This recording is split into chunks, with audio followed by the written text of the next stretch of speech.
And so I have this article, or not article, this Twitter thread pulled up on the screen here that was posted by Vocal Distance, and I'll read through it here, but this is essentially a proof or evidence that the attacks on Joe Rogan as of late are politically funded by the Democrats, by specifically by a Democratic super PAC.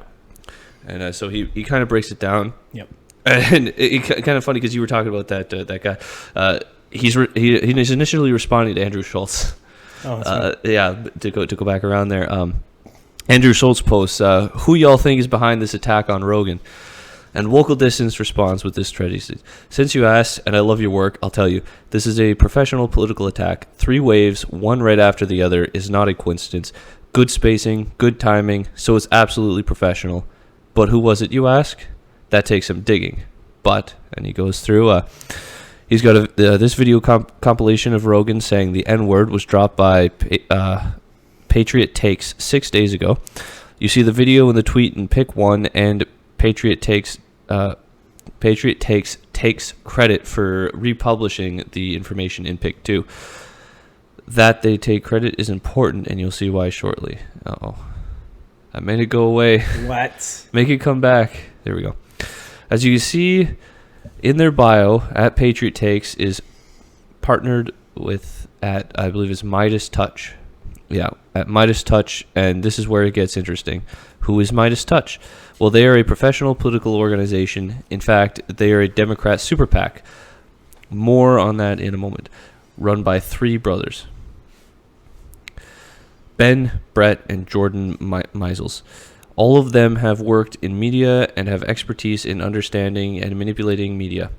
The most important thing for us is that Brett was a social media manager for Ellen DeGeneres and is an expert editor, which matters because at Patriot Takes works with Midas Touch, and I'd say it's a safe bet that given their expertise in social media management and the N-word, or that the N-word video was created by Midas Touch. But we are not done. Midas Touch is a super PAC. Well, what's a super PAC, you ask?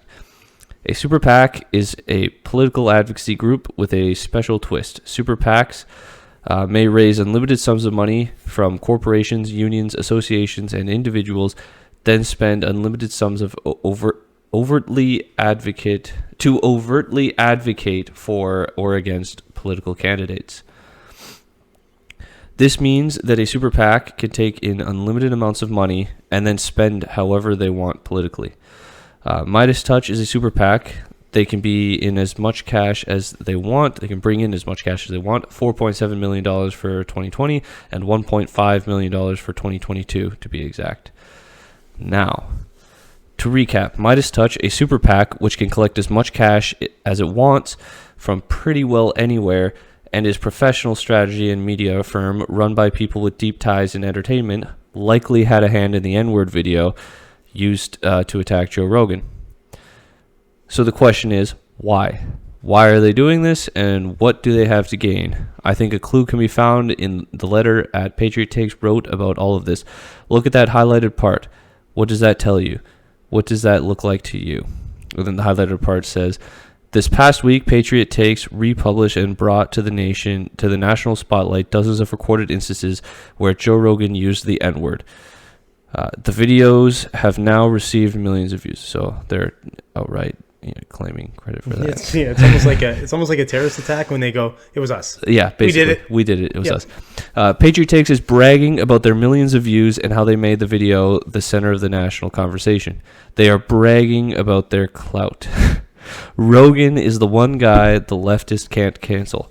If a group could cancel Rogan, it would be a massive show of power. Woke people and legacy media groups have been trying to cancel Rogan for ages because he steals their audience and doesn't play by their rules. Rogan also offers his emotional platform to people like Jordan Peterson.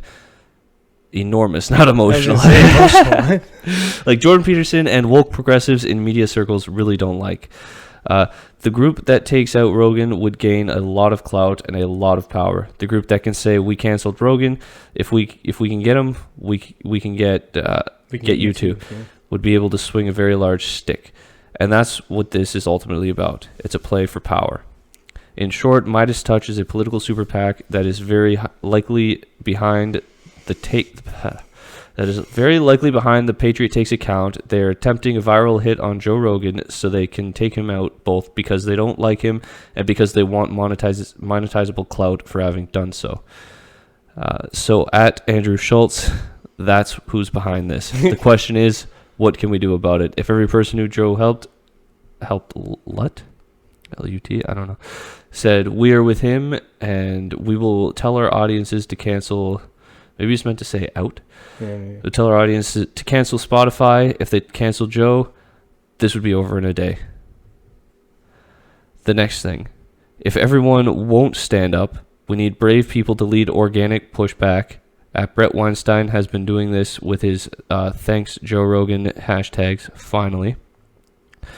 It needs to be made clear to Spotify that if they cave, they will pay a significant cost. We have to make that clear. They need to pay a cost for this. If we could do those things, I think we could protect a guy who has done so much for so many. I think Rogan himself was the one that maybe wanted to pull those videos. Yes, Joe Rogan did pull the videos that got pulled. Because everybody was saying that it was Spotify that pulled them, but I think he probably... Yeah. Which, I mean, you know... And they're saying is probably because they were the videos that that compilation was pulled from, so he's just like, you know what, I wish this didn't exist, so I'll pull it. Well, yeah, his apology was fine. It was a little... he shouldn't have apologized. No, listen, he should apologize for saying the N-word. At all. If it does offend people to say it, it's just a word. You don't have to say it.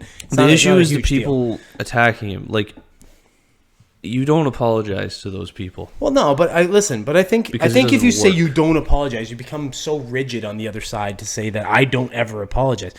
But the problem is, if you start getting into that apology train, they'll just keep making you apologize for all kinds of things. I liked that one about the N-word mostly, but I'm glad he stopped. Like, it seems like he stopped. Like, he did the 2, and I thought, oh, man, is he just going to keep apologizing? He knows that you can't appease these people. Right. Stop watching. Yeah. Stop reading and stop watching the shit. Yeah. Just keep doing your podcast. But it's insane that it's, like, this is how far we've come. Since, like, 2012, when, like, the first inklings of the wokeness disease kind of started to show itself, it's political super PACs are attacking individuals like Joe Rogan. Yeah. They're like, what is going on? Yeah. Right? Like, this is political propaganda against someone, like, he's not even, like, a political rival. He just has attention. No, and they don't like that he has attention. Yeah, and he questions things. Well, shit has switched. They are so scared of a man having honest conversations. Can you imagine what would happen if Zuckerberg didn't fall in line? How afraid they would have been of Facebook? I don't think Facebook would exist if Zuckerberg didn't fall That's what I'm in line. saying. You imagine how afraid they would have been had Facebook gained. Well, I mean, it had a bunch of traction realistically before. But it would have been bought from him. But maybe. But I'm just saying, like, had it been the same sort of at the same level of popularity, essentially, relatably. You know what I mean? Like, when you look at Rogan now versus like 10 years ago, if you looked at Facebook now versus 10 years ago type thing, if relatably the popularity was that way, can you imagine how fucking shitballs they would have went on Facebook to try and stop it because of the reach that it has? Oh yeah.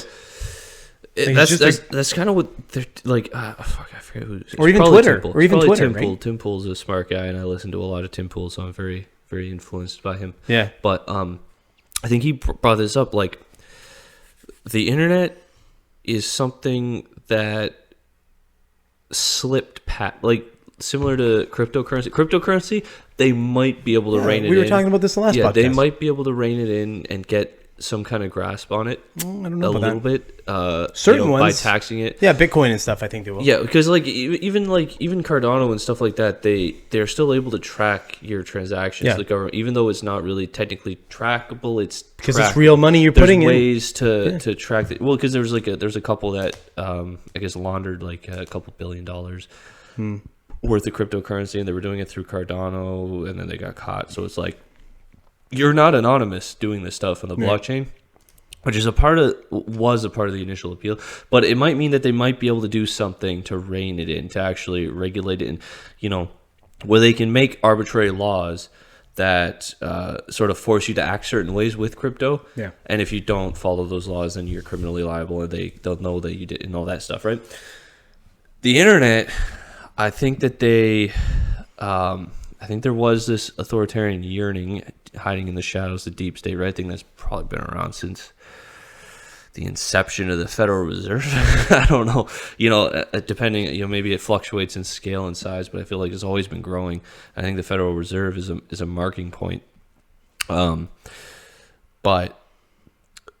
they must not have thought that the internet would be a thing. It's definitely something that's hard to foresee, but then all of a sudden it just took off and exploded. And now it's like, oh shit, something can happen and it's live streamed. So the second it happens, depending on the severity, millions of people can know about it instantly. And it's all out there and it's all recorded. So it isn't like, in 1960, you could do a news broadcast and then edit the broadcast or like just make it disappear. Yeah. So it doesn't exist. And there wouldn't be any copies of it. There, they wouldn't be all over the internet. You wouldn't be able to go back and look and see, oh no, hold on, they said this and now they're doing that. Yeah. What's going on here? And they'd be like, no, we never said this. We always said that we were going to do that, right? And now that's not possible. Even though they still tried to do it. Like, have you seen what they're really going back on the COVID stuff, the lockdowns and stuff now. They're starting in the media to trying to like frame it like they were always against it. Like, it was weird. They're following the science. They've always been following the science. The science changed. Yeah. Science changed. But that's the thing. It's the same. It's a double-edged sword, right? The same thing.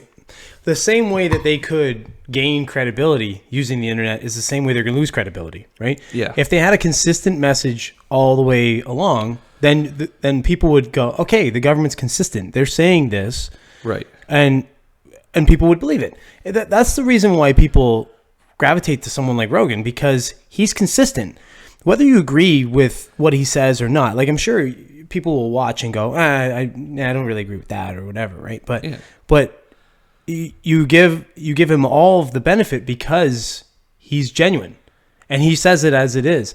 But when you get somebody talking out of both sides of their mouth, it's when somebody is saying sort of different things at different times that contradict each other. That's when you start to lose trust. When Rogan says one thing and then a week later he's like, you know what, I think this now, and I think I was wrong when I said that. You trust him. When CNN says one thing and then says something else the next week and then denies having ever said the first thing in the first or just doesn't even acknowledge it. What is going on? They just don't even acknowledge it. They just act like it was never said. What are you doing? But that's the same with like anybody that you've ever met. When you meet a phony person, it's the same thing. You'll listen to somebody and at first you give them the benefit of the doubt. You're like, okay, they're saying things. Right. And then it takes time, but eventually after time you go, that person's full of shit. Yeah. Like I've heard them say this and I've heard them say that.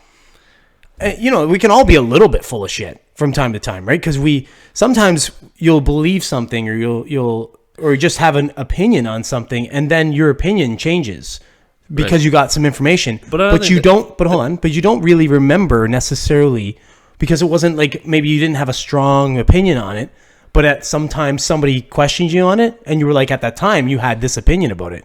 But then later, when you maybe have formulated more of an actual basis behind your opinion, then you'll say, X when you used to say Y, and people will challenge you on it. You go, oh, well, yeah, I guess maybe I didn't necessarily know what I was talking about then, and now I've educated myself a little more. But when people don't do that, when people just deny that they ever had that other opinion, and they go, no, I've always said that. I've always said this thing here. You go, fuck, you're stupid.